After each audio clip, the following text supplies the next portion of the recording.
नमस्कार दोस्तों, मैं हूं धर्मेश तीजा। मेरी खेती सच्ची खेती में आपका स्वागत है। गेहूं का बिजाई का समय नज़दीक है। आपने नोट किया होगा कि किसी की फसल शुरू से ही हरी भरी मस्त चलती है, पैदावार भी काफ़ी अच्छी होती है। तो ऐसा क्या है कि किसी की पैदावार तो काफ़ी ज़्यादा और किसी की, खैर चलो, किस्मत भी होती है, ज़मीन भी होती है, लेकिन सही समय पर सही काम सही मात्रा में सच्ची खेती करने से ज़्यादा पैदावार ली जा सकती है। आज मैं अपनी वीडियो में कुछ ऐसी 5-6 बातों का जिक्र करूंगा जिनका ध्यान रखने से, पालन करने से हम बहुत अच्छी पैदावार ले सकते हैं। खेत की तैयारी, अगेती बिजाई के लिए 8-10 वैरायटीज़ की बात करूंगा, पछेती बिजाई के लिए भी 5-6 वैरायटीज़ की बात करूंगा। अगर आपकी पीएच ज़्यादा है, ज़मीन क्षारीय है, कलर है, उसके लिए भी 3 वैरायटीज़ की बात करूंगा। बीज उपचार, कौन सी खादें और कितनी मात्रा में, बिजाई के साथ साथ बिजाई के तुरंत बाद जो हम खरपतवार नाशकों का स्प्रे करते हैं उनकी बात करूंगा, ताकि नींव मजबूत हो, शुरुआत मस्त हो। अगर आप अपनी फसल को शुरू से ही हरा भरा और बढ़िया फुटाव चाहते हैं तो खेत का समतल होना, लेवल होना बहुत ज़रूरी है। कहीं पर भी ज़्यादा पानी ना खड़ा हो। पहले पानी की ज़रूरत जो है ना, गेहूं को 21 दिन बाद जो हम देते हैं, बहुत कम ज़रूरत होती है। अगर कहीं पर भी ज़्यादा पानी लग गया ना तो फसल पीली हो जाएगी और फुटाव बढ़वार भी रुक जाएगा। उसको कोई ठीक नहीं कर सकता। आपने भी कभी ना कहीं ना कहीं नोट किया होगा। इसके लिए आपको 1 एकड़ में कम से कम 4 से 5 क्यारे जरूर से जरूर बनाने हैं, ताकि पहला पानी कम से कम लगे। हमेशा ही अच्छे बीजों का प्रयोग करें। अगेती बिजाई जो है ना, 25-26 अक्टूबर से लेकर 7-8 नवंबर तक, जो ज़्यादा समय लेने वाली वैरायटीज़ है ना, नई वैरायटीज़ आई हैं अगेती बुआई के लिए। जैसे DBW 327 है, नई आई है, DBW 332, 2 वैरायटीज़ नवी रिलीज हुई हैं। काफ़ियों को इसका बीज मिला है, अगेता लगाओ। और जो वैरायटीज़ हैं, DBW 187 है, DBW 222 है, 303 है, ये भी अच्छी वैरायटीज़ हैं, अच्छा पैदावार दे सकते हैं। ये सारी वैरायटीज़ का ना कद बहुत ज़्यादा है, गिरने का डर लगा रहता है। तो DBW 222 का तना थोड़ा सा मजबूत है, लेकिन सारी वैरायटियाँ जो है ना ज़्यादा समय लेती हैं, तो इनको जल्दी लगा दो। पैदावार बहुत ज़्यादा है इनकी, काफ़ी दे सकती है। 70 से 80 क्विंटल प्रति हेक्टेयर पैदावार दे सकती है। तो करना क्या है, इन वैरायटीज़ में अच्छी खाद पानी दो, लेकिन 50 और 70 दिन पर इसका तना मजबूत करने के लिए, हाइट थोड़ी सी कम करने के लिए 2 स्प्रे जो है ना प्लांट ग्रोथ रेगुलेटर के, लियोसिन के 200 ml प्रति एकड़ के हिसाब से जरूर दो। साथ में एक फंजीसाइड टेबुकोनाजोल भी मिला दो, 100 से 150 ml आप इसमें मिला दो, तो लंबाई थोड़ी सी कम हो जाती है, पैदावार बहुत ज़्यादा देती है। फिर कुछ और भी अगेती और टाइमली सोइंग वैरायटीज़ हैं। HD 3226 है, अच्छा परफॉर्म करती है। HD 3086 है, ये थोड़ी सी पुरानी हो गई है, थोड़ी बीमारियां ज़्यादा आती है, लेकिन पिछले साल अच्छा कर गई है। हाइट इसकी 96 सेंटीमीटर है। WH 1270 है, HAU की वैरायटी है। WH 1105 है, हाइट जो है ना 97 सेंटीमीटर है। अब PBW 826 है, ये अच्छी वैरायटी है, टाइमली सोन है, पंजाब स्टेट के लिए है। SW 23 है, सिंजेंटा की वैरायटी है। P72 है, प्रभात की वैरायटी है। सुपर 272 है, श्री राम की वैरायटी है, इसकी हाइट जो है 95 सेंटीमीटर है। मैंने 5 साल जो है ना श्री राम 272 की वैरायटी का सीड प्रोडक्शन का लिया है। बहुत अच्छी वैरायटी है, फुटाव अच्छा है, पैदावार भी अच्छी देती है, हाइट ज़्यादा है, गिरने का डर नहीं रहता। एक और वैरायटी है उन्नत PBW 343, अच्छा परफॉर्म कर रही है। अब इसके अंदर पीला रुतबा कम आता है। ये अगेती है, समय पर बोने वाली है, फुटाव अच्छा है, कद भी कोई ज़्यादा नहीं है, अच्छी। ये सारी जो वैरायटीज़ है ना, अच्छी पैदावार देने वाली वैरायटीज़ है। पॉपुलर के पेड़ों के बीच में लगानी है तो आपने PBW 725 लगा सकते हो, PBW 677 लगा सकते हो, बढ़िया वैरायटीज़ है। अब पहाड़ों के साथ मैदानी इलाकों में फुटहिल्स के लिए PBW 222 ना लगाओ और HD 2960 को ना। 2960 तो वैसे भी बीमारियां ज़्यादा आने वाली हैं, तो तराई एरिया में ये ना लगाओ। आप अपने घर का बीज प्रयोग कर रहे हो तो झरना लगा करो। पिछली बार जो है ना गर्मी ज़्यादा पड़ गई थी, तो दाना जो है ना ज़्यादा मोटा नहीं, झरना लगा कर मोटे मोटे दानों का प्रयोग करो। एक वैरायटी और है उन्नत PBW 550, इसकी बिजाई जो है ना, मेरा अपना पर्सनल एक्सपीरियंस है, 10 से 20 नवंबर के बीच में करो तो बहुत ज़्यादा पैदावार आती है। कुछ समय कम लेती है, 135 दिन ही ले पाती है ये, तो फुटाव इसका थोड़ा सा कम है, बीज इसका थोड़ा ज़्यादा डालना पड़ता है, 50 किलो तो कम से कम डालो ही। और श्री राम 252 है जो, उसकी वो भी मध्यम बिजाई के लिए बहुत बढ़िया है, उसको मध्यम बीच में भी बिजाई कर सकते हैं और लेट बिजाई के लिए भी बहुत अच्छी है, अच्छी पैदावार देती है। अब पछेती बुआई के लिए कुछ और वैरायटियाँ बताता हूँ।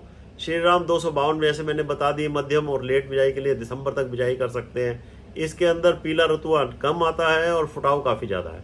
एक और वैरायटी है 2851, HD 2851, ये बहुत चलन है इसका। इसका कद थोड़ा छोटा होता है तो बीज इसका जो है ना फुटाव कम है, बीज 55 किलो कम से कम डालो। बहुत ज़्यादा पैदावार दे सकती है, काफ़ी ज़्यादा पैदावार दे देती है कभी कभी तो, लेकिन पीला रतुआ और बीमारियां बहुत ज़्यादा आती हैं, तो पूरा ध्यान रखना पड़ता है। फंजीसाइड का स्प्रे जो है ना टाइम से, आपको कुछ ना दिखाई दे तो भी 28-51 में तो आप फंजीसाइड का स्प्रे करते ही रहो। अच्छा, और वेराइटीज़ हैं, लेट वेराइटीज़, वो बात कर लेते हैं, चलो कर ही रहा हूँ। तो HD 3059 है, WH 1124 है, DBW 16 है, DBW 71 है, DBW 90 भी एक लेट वेराइटी है, PBW 373 जो है ना लेट वेराइटी है, PBW 590 भी पछेती बुआई के लिए, ये सारी रिकमेंडेड वेराइटीज है। पछेती वेराइटियों की बात चल रही है तो मैं आपको ये बताता चलता हूँ कि पछेती बुआई में ये ध्यान देने वाली बात ये होती है कि पहला पानी आपने 25 से 30 दिन पर लगाना होता है, क्योंकि अंकुरण लेट होता है ना ठंड के कारण, तो सब कुछ लेट हो जाता है। क्राउन रूट इनिशिएशन स्टेज जो है ना वो लेट आती है, तो पानी देने की अवस्था जो है ना 30 दिन के करीब आती है। आप DAP, पोटाश, माइक्रोन्यूट्रिएंट्स की मात्रा पूरी दो, लेकिन यूरिया जो है ना वो आपको थोड़ी सी कम देनी पड़ेगी। अगर यूरिया ज़्यादा दे दोगे तो बढ़वार में ज़्यादा समय ले लेगी, सीड सेटिंग का समय कम मिलेगा, गर्मी जल्दी आ जाती है क्योंकि बिजाई लेट हुई है, तो दाना वहीं का वहीं सूखना शुरू हो जाएगा। तो लेट वैरायटी में आपने यूरिया 2 बैग से ज़्यादा ना दो, कोशिश ये। जिन जमीनों की पीएच जो है ना 8.5 से ज़्यादा है, जो क्षारीय है, कलर है, लवणीय भूमि के लिए, तो central soil salinity research institute Karnal में है, उन्होंने कुछ वैरायटीज ऐसी निकाली हैं जो बहुत अच्छा परफॉर्म कर रही है, रिजल्ट दे रही हैं। जैसे KRL 210 है, KRL 213 है, KRL 283 है। ये 3 वेराइटीज जो है ना ज़्यादा पीएच वाली ज़मीनों के लिए हैं। अब बीज उपचार को आप कभी भी हल्के में मत लेना, कम पैसों में और कम मेहनत में ज़्यादा फायदा होता है। बीज उपचार के लिए मैं आपको बता देता हूँ, एक दवाई आती है वीटावैक्स, इसके अंदर कार्बोक्सिन होता है, तो 80 ग्राम 40 किलो बीज के लिए काफ़ी है, 2 ग्राम प्रति किलो बीज के लिए होता है। फिर एक दवाई आ रही है टैबुकोनाजोल, आप स्प्रे करते ही हो इसका, तो 1 ml लेना है 1 किलो बीज के लिए, तो 40 किलो हो जाएगा 40 किलो बीज के लिए, ठीक है जी। अब दीमक जिन खेतों में हमने पराली मिलाई है, या हैप्पी सीडर से कर रहे हैं, या सुपर सीडर से बिजाई कर रहे हैं, खड़े फानों में बिजाई करते हैं, या पराली को आपने खेतों के बीच में मिलाया ही होगा, आग तो लगाई नहीं होगी, तो उसके अंदर दीमक ज़्यादा आ जाती है। तो उसके लिए मैं बता रहा हूँ आपको सीड ट्रीटमेंट किस चीज़ का करना है। इमिडाक्लोप्रिड आप 2 ml प्रति किलो बीज के लिए कर सकते हो। क्लोरपाइरिफस 20% वाला 4 ml प्रति किलो बीज के लिए यूज़ कर लो। और फिर एक दवाई और आती है थायोमिथोक्सेम, ये लिक्विड है, ये 2 ml प्रति किलो बीज के लिए, या दानेदार आता है वो भी 2 ग्राम प्रति किलो बीज के लिए आप इसको प्रयोग करो, दीमक से बचाव होगा, फायदा होगा। अच्छा, एक और बात मैं बता दूं, हैप्पी सीडर से जो लोग बिजाई कर रहे हैं वो 5 किलो बीज प्रति एकड़ के हिसाब से ज़्यादा प्रयोग करें। खादों पे आते हैं, मैं यहाँ पर नॉर्मल पैदावार की बात ना करके बम्पर पैदावार के लिए खादों की रिकमेंडेशन दूंगा, जिसमें ज़्यादा पैदावार की गुंजाइश हो, नींव पड़े। ये तो एक इंडस्ट्री है, जितना दोगे उतना प्राप्त होगा। शुरुआत में पोटाश से करता हूँ। पिछले सीजन, धान के सीजन में अगर पोटाश डाला था तो अब ना डालो, चलेगा। पिछले सीजन धान में पोटाश डाला था और पराली खेत से बाहर उठवा दी है, पोटाश बाहर चला गया, तो आपको अब पोटाश डालनी पड़ेगी, जरूर डाल दो। पिछले सीजन पोटाश नहीं डाला है तो अब जरूर डाल दो, ठीक है जी। DAP पे आता हूँ। DAP 55 किलो प्रति एकड़ की रिकमेंडेशन है, 50 से 55 पे आ जाओ।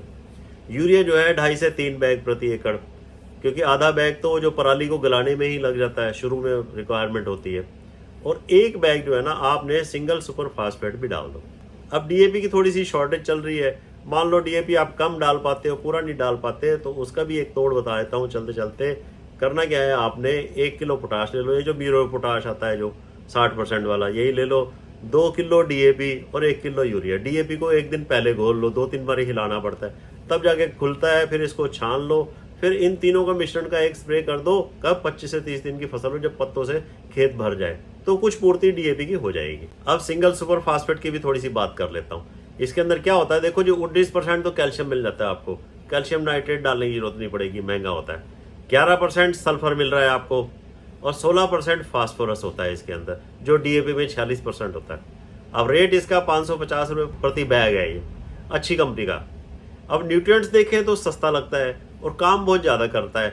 अब ये जिंकेड और बोरोनेटेड भी आ रहे हैं, जिसके अंदर बोरन 2.5% और जिंक जो है ना 0.5%, ये इस तरह से भी मिल रहे हैं, वो 750 रुपये का है।